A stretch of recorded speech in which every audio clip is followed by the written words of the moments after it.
শুরু হয়ে গেছে নতুন আতঙ্ক। মারা যাচ্ছে পরিবারের সদস্যরা, ধ্বংস হচ্ছে একের পর এক পরিবার। করোনার থেকেও 100 গুণ ভয়ঙ্কর রূপ নিচ্ছে এই সংক্রমণ। নয়া আতঙ্কের খবর শোনালেন বিশেষজ্ঞরা। তবে কি এবার পুরোপুরি বিদায় জানাতে হবে এই খাবারগুলোকে? দর্শক, এই ভিডিও শেষ পর্যন্ত না দেখলে আপনিও পড়তে পারেন এই মহামারীতে, এমনকি ঝুঁকিতে রয়েছে আপনার পরিবার। ভিডিওটি শেষ পর্যন্ত দেখলেই বুঝতে পারবেন কি খেলে এই সংক্রমণ হতে পারে সকলের, বিশেষ করে পরিবারের বাচ্চাদের জন্য খুবই ভয়ঙ্কর ভাবে প্রভাব ফেলবে এই ভাইরাস। দর্শক, শেষ পর্যন্ত ভিডিওটি দেখে জেনে রাখুন কোন খাবারগুলো না খেলে এই সংক্রমণ থেকে রক্ষা পাবেন এবং রক্ষা করতে পারবেন আপনার পরিবারের সকল সদস্যকে। নিজের জন্য না হলেও পরিবারের জন্য আজকের ভিডিওটি আপনার জন্য অনেক বেশি উপকারী। তাছাড়া ভিডিওটি শেয়ার করুন, কারণ আপনার একটি শেয়ারে একটি পরিবার এই মহামারী থেকে বাঁচতে পারে। আমরা সকলেই জানি 2020 সালে বিশ্বজুড়ে ছড়িয়ে পড়েছিল করোনার সংক্রমণ। কয়েকশো কোটি মানুষ সংক্রমিত হয়েছিল, প্রাণ হারিয়েছিল কয়েক কোটি মানুষ। যদিও করোনার ধাক্কা সয়ে এখন অনেকটাই মাথা তুলে দাঁড়িয়েছে গোটা বিশ্ব, তবে এর মধ্যে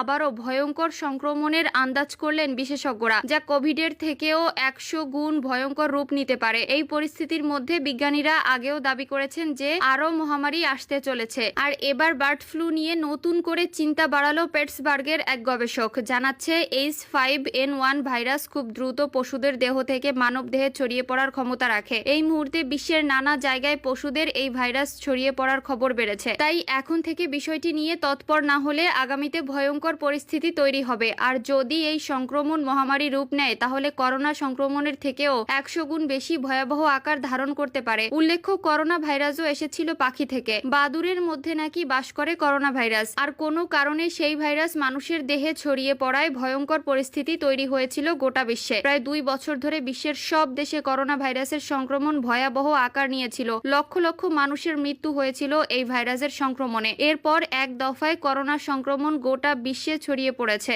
এখনো সেই মহামারী থেকে পুরোপুরি মুক্ত হওয়া যায়নি, তবে কাটিয়ে ওঠা গেছে সেই পরিস্থিতি। তারপর থেকে বার্ড ফ্লু নিয়ে একটা অজানা আতঙ্ক তৈরি হয়েছে। সম্প্রতি মার্কিন মুলুকে টেক্সাসে বার্ড ফ্লু মহামারী আকার ধারণ নিয়েছে। শত শত পাখির মৃত্যু হয়েছে। এ নিয়ে গবেষকরা যে খবর শুনিয়েছে তার রীতিমতো ঘুম উড়ে যাওয়ার মতো। এক গবেষক জানিয়েছেন, বার্ড ফ্লু এর যদি আরো অভিযোজন বা মিউটেশন হয় এবং অতি সংক্রমক ধারা বজায় থাকে, তবে মৃত্যুর হার বাড়তে পারে। মিউটেশনের পর মানবদেহে সংক্রমণ ভয়ঙ্কর হারে ছড়াতে পারে, সেক্ষেত্রে মৃত্যুও বাড়বে। আর এই প্রেক্ষিতে বিশ্ব স্বাস্থ্য সংস্থার একটি রিপোর্ট আরো বেশি করে কপালে ভাঁজ ফেলেছে গবেষক ও বিজ্ঞানীদের। বিশ্ব স্বাস্থ্য সংস্থা বলছে, H5N1 ভাইরাসে আক্রান্ত হওয়া প্রতি 100 জনের মধ্যে 52 জনের মৃত্যু হয়েছে 2003 সাল থেকে, অর্থাৎ মৃত্যুর হার 50%। তাই এই ভাইরাস যদি নতুন করে মহামারীর শুরু হয়, তাহলে এর শেষ কোথায় গিয়ে হবে তা আন্দাজ করা মুশকিল।